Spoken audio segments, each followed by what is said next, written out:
Joshua 9. Now when all the kings west of the Jordan heard about these things, the kings in the hill country, in the western foothills, and along the entire coast of the Mediterranean Sea as far as Lebanon, the kings of the Hittites, Amorites, Canaanites, Perizzites, Hivites and Jebusites, they came together to wage war against Joshua and Israel. However, when the people of Gibeon heard what Joshua had done to Jericho and Ai, they resorted to a ruse. They went as a delegation whose donkeys were loaded with worn-out sacks and old wineskins, cracked and mended. They put worn and patched sandals on their feet and wore old clothes.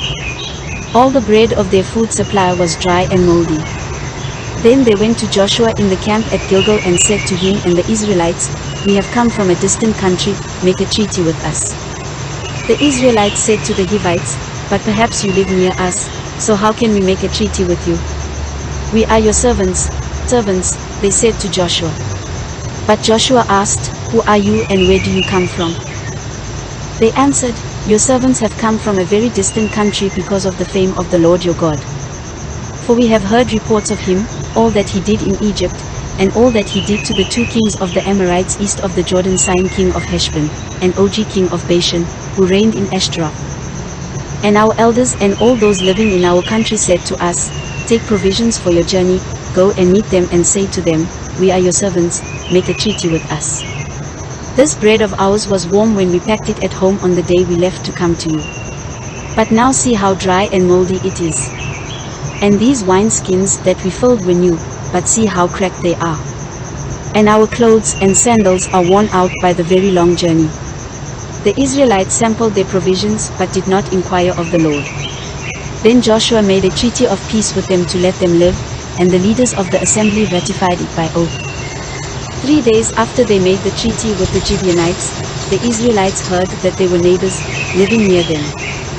So the Israelites set out and on the third day came to their cities, Gibeon, Kephirah, Yeroth and Kiriath-Jearim. But the Israelites did not attack them, because the leaders of the assembly had sworn an oath to them by the Lord, the God of Israel. The whole assembly grumbled against the leaders, but all the leaders answered, "We have given them our oath by the Lord, the God of Israel, and we cannot touch them now. This is what we will do to them, we will let them live, so that God's wrath will not fall on us for breaking the oath we swore to them." They continued, "Let them live, but let them be woodcutters and water carriers in the service of the whole assembly." So the leaders' promise to them was kept. Then Joshua summoned the Gibeonites and said, "Why did you deceive us by saying, 'We live a long way from you,' while actually you live near us? You are now under a curse, you will never be released from service as woodcutters and water carriers for the house of my God." They answered Joshua, "Your servants were clearly told how the Lord your God had commanded his servant Moses to give you the whole land and to wipe out all its inhabitants from before you. So we feared for our lives because of you, and that is why we did this. We are now in your hands. Do to us whatever seems good and right to you." So Joshua saved them from the Israelites, and they did not kill them. That day he made the Gibeonites woodcutters and water carriers for the assembly, to provide for the needs of the altar of the Lord at the place the Lord would choose. And that is what they are to this day.